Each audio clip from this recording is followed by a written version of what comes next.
The Kalam argument tries to show that the universe is not eternal, that it had to have a beginning, and that the beginning was caused by a person. Although this argument was first formulated by Christian philosophers, it was not until the medieval Islamic thinkers devoted attention to the argument that it found its full force. Kalam is an Arabic word that can be translated talk or speech, though it means something closer to philosophy or theology.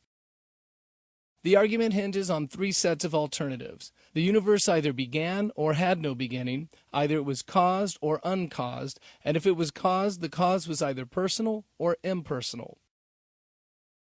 At the core of the argument is an understanding of the difference between a potential infinite and an actual infinite. Potential infinites are sets of numbers that are continually increasing by adding another number to the series. For example, the seconds on this counter are potentially infinite. Once the count began, a set of numbers was generated and will increase until we move on to the next point. If we never move on, the seconds will potentially accrue forever. But no matter how long we let it sit here and add up, the number will never get so big that it turns infinite. There will always be a finite number that we can add another increment to. Actual infinites are sets of numbers to which no increment can be added, since by nature of their infiniteness, the set includes all numbers. There's nothing to add.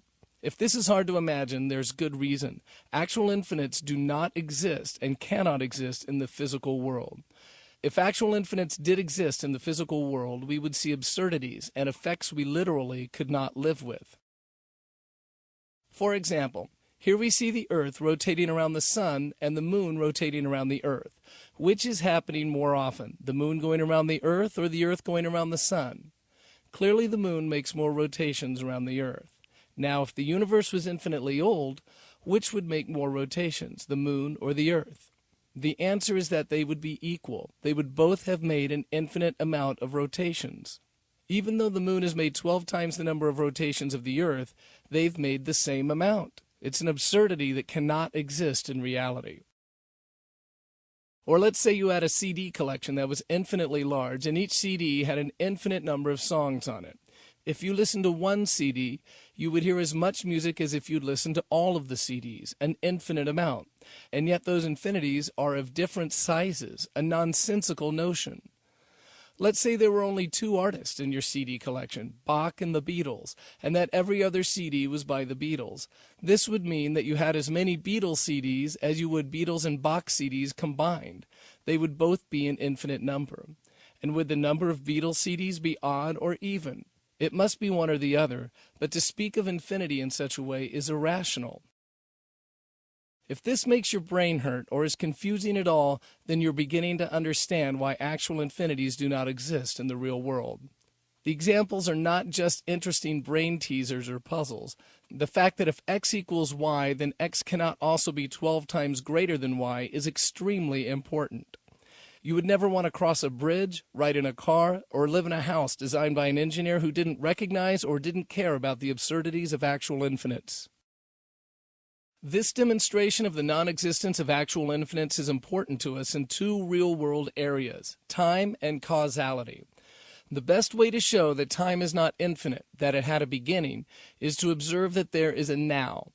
If now exists, then time cannot be infinite. To show this, picture the moment now as a destination, like a train station. Then picture time as train tracks that are infinitely long. If you were a passenger waiting on the train to arrive, how long would you have to wait? The answer is forever. You can never reach the end of infinity. Thus, infinitely long train tracks cannot ever be crossed. There is no end to arrive at, no station. If infinitely long train tracks could be crossed, they would be the equivalent of a one-ended stick, a nonsensical notion. In fact, this is the opposite limitation of potential infinites. Just as potential infinites are finite numbers that could never turn infinite, actual infinites could never reach the end of their infiniteness and turn finite. But there is an end, a now. The train did arrive at the station. This means the tracks of time cannot be infinitely long. There cannot be an infinite number of preceding moments prior to the present moment. The past is not an actual infinite. Thus, the universe had to have a beginning. The universe, however, did not cause itself to spring into existence. If it had a beginning, something began it. This is where causality comes into the picture. There is no such thing as an effect that was not caused. You are an effect of the biological process caused by your parents. These words you now hear were caused by my using my voice. The current state of the universe is an effect caused by various astronomical and physical conditions. But notice that each of the causes mentioned are also effects. For example, your parents are not only your cause, but they are the effects of their parents, who were the effects of their parents, and so on. But, as the non-existence of actual infinites shows, the chain of causes cannot regress forever. The train station in this case is made of present causes. Because we have causes now, there must have been a beginning to the sequence. Thus, there must be a cause that is not an effect, an uncaused cause, or first cause. Since the universe had a beginning and is an effect, it must have a cause itself. At this point, there are only two options. Either the cause was personal or it was impersonal. Let's think about what this uncaused cause would look like. The first cause would be non-contingent, meaning that its existence depends on nothing but itself. If it was contingent, then it would simply be one more effect in the chain of causes and effects. It must also be transcendent. This means that the cause of the universe must exist outside of and apart from the universe. And because this being exists apart from the universe, it must be immaterial. If it was material, then it would be part of the universe. The first cause would have to have the power to create the universe. Without this ability, nothing could be created. But these things are not enough to bring the universe into existence.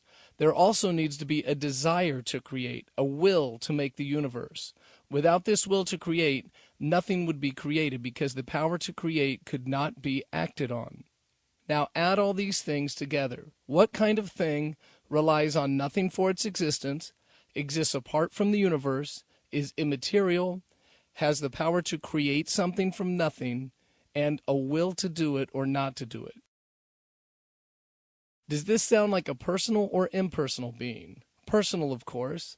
The ability to will is an attribute that belongs only to persons. Thus, the Kalam argument brings us to the conclusion that the universe had a beginning that was caused by a personal, powerful, transcendent, self-existing, immaterial being. In other words, God.